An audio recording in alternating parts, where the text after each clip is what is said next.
Right, no small talk. I'm sorry. We have to press on. We've got a lot to get through in an hour. I mentioned a special guest. One of the Hampden heroes is waiting to join us. So pleased to tell you that Kenny McLean's found 10, 15 minutes on a Monday night to come on the show. Kenny, great to see you, mate. Are you still kind of buzzing from Scotland?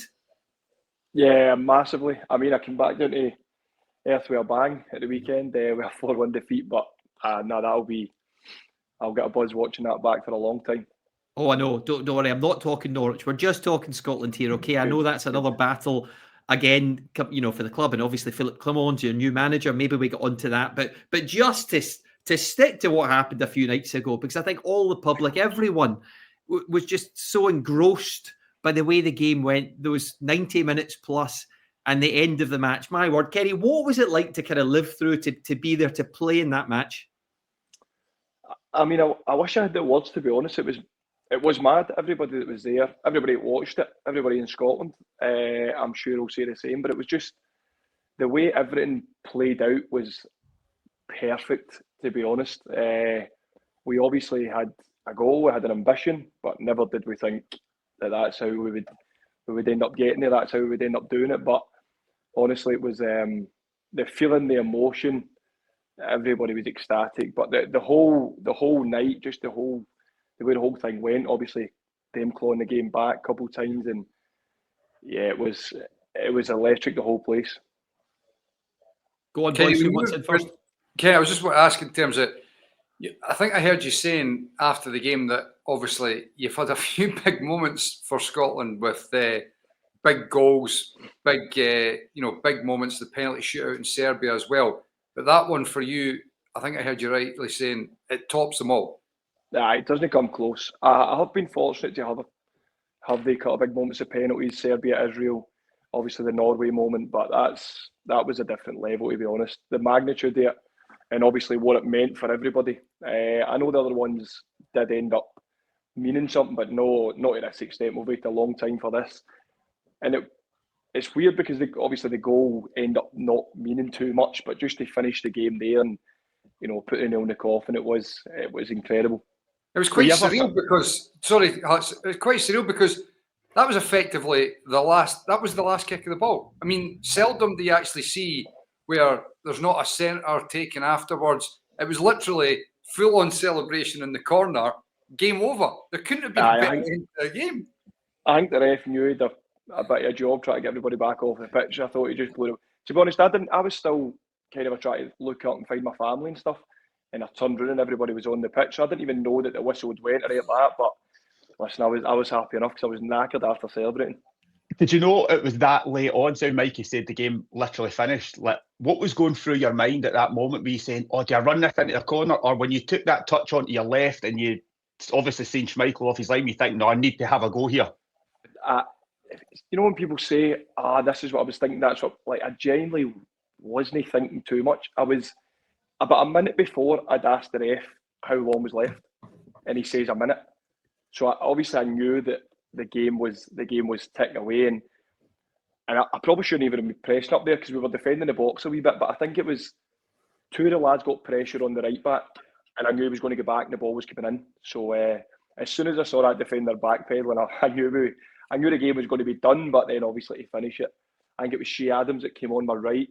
I don't know if it was Fergie on my left, but I had a wee stutter the first time. I had a think about it, and then obviously Schmeichel didn't move too much, and as soon as I saw him backpedaling, I saw it just turning inside the post a bit. I knew it was going to hit the net. Because I seen after the game, sorry Mike, I seen after the game when you were all celebrating, that was getting replayed on the screen. Is that right? You were all sitting watching it. I don't know why they just kept playing that one goal after the game, but it just kept going and the boys kept celebrating while it was happening there. So we ended up winning about 8-2, I think. See, as soon as you'd hit it, Kenny, did you, you're talking about there, you felt it just sort of faded in. Did you know as soon as you'd hit it, it was going in, or were you a little unsure? Well, initially, so it's no far enough out my feet. Initially, it's no far enough out my feet, and I didn't think I got enough on it. But then, it's in the air for a second or two. And it was probably on the post, maybe just outside it, and it turned a wee bit. And Aye, as soon as I saw Schmeichel kind of a half giving up on it, I knew that was us. I was honestly, I'll hold my hands up. I'm saying get in the corner, and then as soon as you've hit it, I thought, please go in. Don't be one of those Ginola moments. I don't know if you remember from years ago when he tries to cross it when the game's over, they go down the other end and score. Anyway, listen, it's all history. What a moment! One of the greatest ever Scotland moments, and one of the greatest ever matches. Because the quality of the goals, I know we've discussed all this and chatted about this over and over again, but for Kieran Tierney as well, with all the injury problems he's gone through, Kenny, for him to do what he did just before you, the McTominay goal to start the game off. I mean, Lawrence has got a tap in compared to everything else. But just the most ridiculous match with some unreal moments, eh? Aye, it was. See, so that's the best of Southampton as well. See, in terms of the anthem and stuff, that's the best of Southampton by a distance. But then obviously I'm on the bench when Scotty scores his goal, and that was surreal. That was like, what has just happened? And the bench was going mad. There was bodies everywhere. And then obviously not long after that, I didn't expect to be coming on, but it was obviously a good feeling. I didn't know until, I don't know, my 6th or 7th beer that night that it was Shanks that scored the third.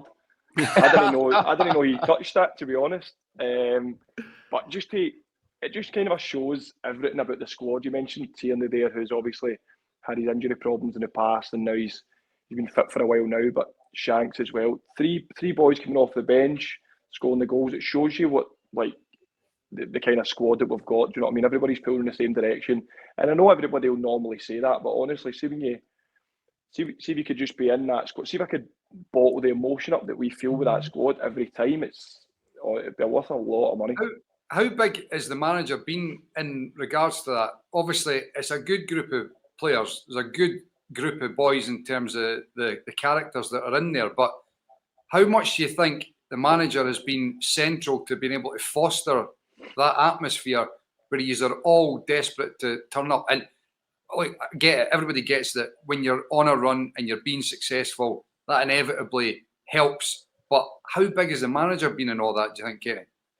He has been, and obviously it's been a similar squad for the last 5 or 6 years. So obviously it's easy to create that kind of a club environment when you're going away with the same lads all the time. So he's been consistent with his picks, and he's obviously stood by a lot of people, maybe when they've not been playing or when they've not been, but he knows what everybody brings to the squad, and it's obviously that if it doesn't go well, that's going to be on him. But while it's going well, then he needs to take every bit of the credit that comes his way, because, as I say, maybe there's people outside looking in going, why is he in the squad? Why is he in the squad? But when you see us together, you see why it all clicks. There's different characters, different personalities that just, honestly, behind the scenes, even the staff and stuff like that, they're amazing. That when we get away, we were saying there after that camp, we're gutted that it's March we need to wait until, because we just, honestly, that when we come together, it is incredible. And it is easy to say that, as you say, when you are being successful and we are winning games, but what an incredible group of boys, what an incredible group of staff, and it's the manager that's put all that together. It's a great club environment. I'm surprised you're not organising a Christmas night out. You've just had it. What are you talking about? It was just after the game. We've seen that. We've seen it all. We enjoyed ourselves. I'd love to have seen Stevie Clark get it. I hope he was smiling. The manager enjoyed himself. Listen, we were all together. Everybody deserved it. Families were there as well. It was brilliant. It was one that will live long. Yeah, there's so many comments coming in. I'm getting so many messages as well. One coming in here, I think it's from Graham Gibb, saying, Kenny, be honest, were you not thinking McTominay had scored far too early at that point of the game? It was just one of those matches. I mean, what were you going through your mind at that point? I think everybody says that you can score too early in a game. I mean, I get the saying, but we were not thinking that when we scored that goal. We've scored too early, do you know what I mean? But we knew out there, when we played them out there, we stopped them a lot. So we knew, no matter when we scored, we knew we had the quality to hurt them. But, scoring too early, I wouldn't say that. I wasn't hearing that at the time. It was a perfect start, wasn't it? Listen, a few things to get through. I don't want to keep you too long, but the World Cup draws just round the corner as well. I'm sure you've seen all the groups, the potential matchups and all that. Have you done a bit of mapping out on paper? Have you? How much have you thought about that now? No, I don't want to waste my time doing that, because it never ends up that way. But I'll tell you what, we want. You want a big country, don't you? You want one of the big dogs in there. You want matches. Obviously, you want to give yourself the best opportunity, and I don't want to say any countries and disrespect any countries No. that who we would want. But obviously, you want to give yourselves that best opportunity. But we want to go and test ourselves against the best. We've earned the right to be there, and when that comes around, we'll give it everything.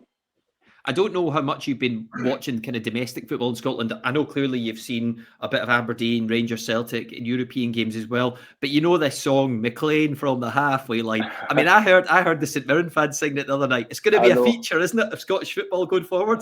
I know. Obviously, the unfortunate thing for Schmeichel is he plays in Scotland. I think it was every time you get the ball, wasn't it, that the St Mirren fans were singing it. I got sent that video a few times, and it was good to hear, to be honest. It was after we get beat 4-1, so it put a smile on my face. Kenny, I was just wanting to ask you a question, and it's putting you on the spot a wee bit here, but it's in regards to the atmosphere that obviously is within the squad. There's been a wee bit of chat about the potential of Harvey Barnes being called into the Scotland squad. Harvey McBarnes. Yeah, exactly. How, and look, it's up to you how you answer it. How do you think that would sit with the players that are there in regards to potentially somebody that would drop out, or are you looking at the quality that could come from somebody like that can add to the team? No, I think if you can add quality that's going to help us be more successful, then I don't think anybody's going to stand in the way. Obviously, when we talk about these things, the manager obviously looks at characters, looks at personalities as well, and how they fit in. When you've got his quality, listen, he's playing the Premier League week in, week out. Of course, he's going to add quality to us. I don't know. I think the players will need to sit him down and see what he's like as a lad as well. I don't know if the manager will let us do that. Well, listen, that is so important, actually, isn't it? I remember years ago, a number of international managers were doing interviews ahead of big tournaments. And I remember something Gareth Southgate said at the time was, if it's not the right character, it can disrupt the whole group. So you're absolutely spot on. It has to be right across the board. It is a bigger squad as well that goes to the World Cup, so maybe there's a few extra places up for grabs there, Kenny. Right, other than that, you know the Premier Sports Cup final's just round the corner. Your old team St Mirren playing Celtic again. You saw a bit of that game then. I mean, the Saints, they've got goals in them on the big days. You probably saw the semi-final as well. I know it's not been so good for them in the league the last few games, but do you give them a great chance against Celtic in the final? I think you've got to. I think, and I know on a final, anything can happen. But when you see the game the other day, they did make it hard for Celtic, and the lads up front for them are a real problem. I don't know what Celtic's injury situation will be then. I don't think Carter Vickers is anywhere near coming back. So they've got that. No, he's gone for the season now. Yeah, they've got that situation at the back. And when St Mirren are, pretty direct and they'll cause Celtic problems like we saw at the weekend, they've got a massive chance. I think as big a chance as they'll have against Celtic in a final, in my opinion. Yeah, it should be a great game. And what about what's going on in the league then? Because Hearts, the gap is narrowing a little bit. The chasing pack are trying to reel them in. Michael said from the start, by the way, there's no way Hearts would win it. It's because he didn't get off the bench. He just sat on that fence and just didn't go either way. Is it the bench or the fence, Huts? Which one? Both. You get that many splinters. You were on both. Oh, listen. What do you think? What do you make of it all, though, Kerry? Do you think it's quite refreshing? Do you think Hearts could do something out of the ordinary and really shock everyone? Aye, it's refreshing. To be honest, I hope they sustain it for a long time. To be honest, because you don't want it. Obviously, the result of the weekend is not ideal for them. Miss Lawrence a lot, I think. But I hope they can sustain that challenge, and I think they can because they've got the squad. You see, when they make changes in games and stuff, they definitely have the squad. Whether they add to that in January, I think if they're still there, then I don't see why they wouldn't. Right. Yeah. But I think they've definitely got a chance. Obviously, Rangers and Celtic are picking up a little bit more. Rangers have settled a little bit with the manager. Celtic still not got somebody in, but it is definitely refreshing to see, as you say. Yeah, it looks like Wilfred Nonsi, by the way, very close to being appointed. Maybe even tonight. We'll see on that. Apart from that, look, let's just very brief, just before you go, if you don't mind. Norwich, obviously, it's a battle ahead this season. But Philip Clement is in. He's already said he tried to sign you for Rangers, so that probably bodes well. During the summer, I know Rangers were back in for you. It never seems to go away, this story, Kenny. I know. I thought I was getting too old for that, but no. Obviously, the manager did try and get me at Rangers, and he's come out and says that, and he's found his way to me somehow. So hopefully we can strike up a good relationship, and we can because we're in a such a bad situation just now, and a situation that this club should be nowhere near, to be honest. But we have got 2 big games coming up against Oxford and QPR, 2 teams who are down round about us, so we need to start picking points up, to be honest. Yeah. He's got a big job in his hands, that's for sure. Yeah. Listen, I think I can hear the wee one shouting in the background, Kenny. And I promised you 15 minutes, so we've had you on that long. Thank you so much. Honestly, No problem. well done again. What a moment, what a goal. Great to see you, pal. We'll catch up soon. Thank you all. Enjoy. All the best, See you mate. soon, all right? Cheers, Cheers, Kenny. cheers. Thanks very much. Oh, by the way, honestly, one of the all-time great moments, and I was screaming, get to the corner, and then he's lobbed Schmeichel from the halfway line.